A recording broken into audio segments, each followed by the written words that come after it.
В День российской науки в Акмуллинском университете вспоминали ушедшего в конце 2023 года Эдуарда Шайхуловича Хамитова, педагога, ученого и наставника, посвятившего всю свою жизнь Башкирскому педуниверситету.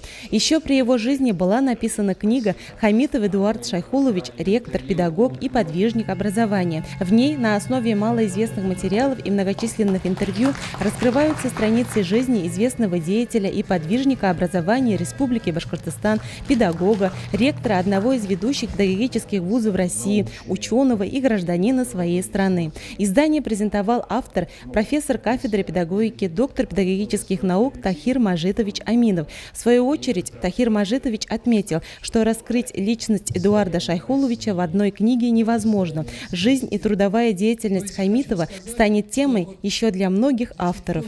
Это был человек во всех отношениях правильный, получивший то советское воспитание и который нес в себе это всю жизнь. Его очень теплые отношения, вот здесь в аудитории очень много студентов, он очень тепло и очень интересно и очень внимательно относился к студентам. На презентацию книги пришли родные, коллеги, соратники, ученики Хамитова, каждый из которых поделился теплыми воспоминаниями. Был удивительный лектор, и каждый студент помнит, что Эдуард Шайхулович великолепно читал, помнил каждого, где он сидел в этой аудитории.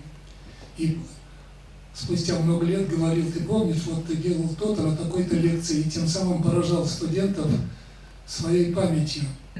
Памяти Эдуарда Шайхуловича Акмуллинский университет посвятил документальный фильм. В основе фильма история профессиональной деятельности, личная жизнь и воспоминания коллег и учеников Эдуарда Шайхуловича. В 1967 году Эдуард Хамитов пришел работать в Башкирский государственный педагогический институт. И это было судьбоносное решение, положившее начало полувековой истории Эдуарда Шайхуловича и педагогического института.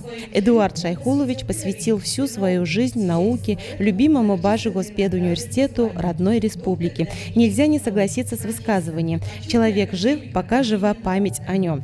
Память об Эдуарде Шайхуловиче будет жить не только в стенах Акмуллинского университета, но и в сердцах людей, которые были рядом с ним.